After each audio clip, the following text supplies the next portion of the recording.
کچھ لوگ اپنے آپ کو انسان نہیں فرشتہ سمجھتے ہیں اور ان کے کام بھی فرشتوں جیسے ہیں، یعنی دوسروں کے گناہوں اور برائیوں کا حساب رکھنا۔ تلخ ہو جانا منافق ہونے سے بہتر ہے۔ احساس کے رشتے دستک کے محتاج نہیں ہوتے، یہ تو خوشبو کی طرح ہوتے ہیں جو بند دروازوں سے بھی گزر جاتی ہیں۔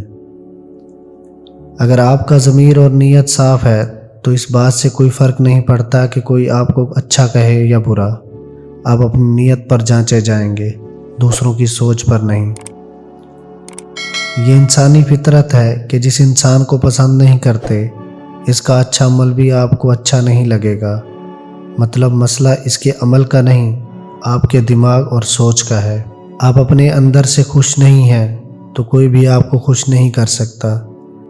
گناہ کو پھیلانے کا ذریعہ نہ بنو، کیونکہ ہو سکتا ہے تم توبہ کر لو، لیکن جس کو تم نے گناہ پر لگایا وہ آخرت میں تمہاری تباہی کا سبب بنے۔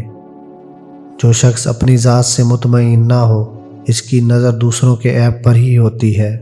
دراصل کوئی ایسے ہی آپ کو روندنے کا حوصلہ نہیں کر لیتا، پہلے اسے یقین کرنا پڑتا ہے کہ آپ اس کے قدموں میں ہی ہیں۔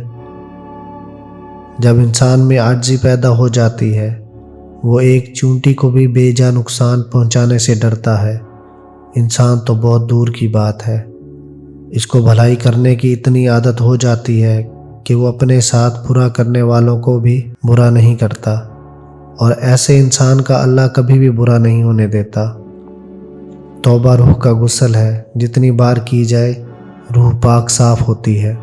توبہ کا خیال خوش بختی کی علامت ہے، کیونکہ جو اپنے گناہ کو گناہ نہ سمجھے وہی لوگ خسارے میں ہیں۔ جہاں پر دلیل ختم ہے وہاں سے گالی کی شروعات اور تشدد کا آغاز ہوتا ہے۔ کامیابی کی پہلی سیڑھی کوشش ہے، کوشش سے غلطی، غلطی سے سبق، اور سبق سے تجربہ، اور تجربے سے غلط تجربہ، تب جا کر کامیابی حاصل ہوتی ہے۔ آپ دنیا کی ہر زبان سیکھ سکتے ہیں، لیکن اگر آپ کسی کی خاموشی نہیں سمجھ سکتے تو آپ نے کچھ نہیں سیکھا۔ خود کو اتنا مضبوط کر لیجئے کہ بدلتے ہوئے موسم اور بدلتے ہوئے لوگ آپ پہ اپنا اثر نہ چھوڑ سکیں۔ کسی سے بدلہ لینے کی ضرورت نہیں، تقدیر پر چھوڑ دو۔ جنہوں نے آپ کے لیے کنواں کھودا ہے وہ خود انشاءاللہ اس میں گریں گے، کیونکہ دنیا مکافات عمل ہے۔ زندگی ایسی ہی ہوتی ہے، اس میں دھوپ اور چھاؤں ایک جگہ نہیں رہتے۔ کبھی برے دن آتے ہیں، پھر اچھے دن آ جاتے ہیں، پھر اچھے گزر جاتے ہیں، برے آ جاتے ہیں، پر اچھا برا کوئی وقت انسان کے لیے کبھی مستقل نہیں رہتا۔ امید کم رکھو، مایوسی کم ملے گی، کیونکہ انسان دکھ نہیں دیتا، انسان سے وابستہ امیدیں دکھ دیتی ہیں۔ زندگی صدیوں، سالوں، دنوں یا مہینوں میں نہیں بدلتی، زندگی اس لمحے میں بدل جاتی ہے جس میں آپ زندگی بدلنے کا فیصلہ کرتے ہیں۔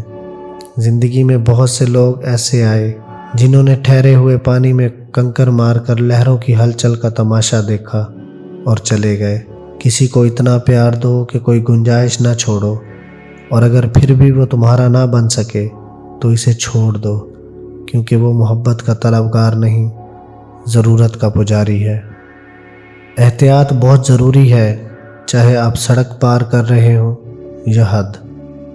وہ انسان دکھ کے ویرانے سے کبھی نہیں نکل سکتا جس نے اپنی خوشی کے لیے کسی کی جھولی میں دکھ بھرے ہوں۔ کپڑے جسم کو ڈھانپ لیتے ہیں، مگر گفتگو ایک پل میں انسان کی اوقات دکھا دیتی ہے۔ عورت کے آدھے حقوق معاشرے نے ہڑپ کر لیے، آدھی وراثت بھائی ہڑپ کر جاتے ہیں، اور باقی صرف قدموں تلے جنت ہی بچی ہوئی ہے۔ عورت کے بارے میں مشہور ہے کہ تم اسے خوبصورت کہو، وہ خوبصورت ہوتی چلی جائے گی، تم اسے اچھا کہو، وہ اچھی ہوتی چلی جائے گی، تم اسے ہمدرد، رحم دل، گھر کا خیال رکھنے والی، ہنس کر قربانی دینے والی کہتے جاؤ، وہ ویسی بنتی جائے گی۔ مگر جب تم اس میں عیب نکالتے ہو، چھوٹی غلطی کو بڑا بناتے ہو، اس کے لباس، کھانے اور روزمرہ کاموں میں عیب نکالتے ہو، تو تم اسے دن بدن عیب دار کرتے چلے جاتے ہو۔ یہ 7 امیدیں رکھنے والا شخص ذلیل ہوتا ہے۔ بن بلائے دعوت میں جانے والا، میزبان پر حکم چلانے والا، 2 آدمیوں کے راز میں دخل دینے والا، ایسی جگہ پر بیٹھنے والا جس کا خود اہل نہ ہو، جو بہت بولے مگر اس کے سننے والے کم ہو، دشمن سے نیکی کی امید رکھنے والا، بلا وجہ ہنسنے والا۔ یاد رکھنا، غصے کی حالت میں کوئی فیصلہ نہ کرنا اور خوشی کی حالت میں کوئی وعدہ نہ کرنا۔ سچ جتنی دیر میں جوتے پہنتا ہے، جھوٹ اتنی دیر میں آدھی دنیا گھوم آتا ہے۔ آج کل تو ضرورتیں طے کرتی ہیں کہ لہجہ کتنی دیر میٹھا رکھنا ہے۔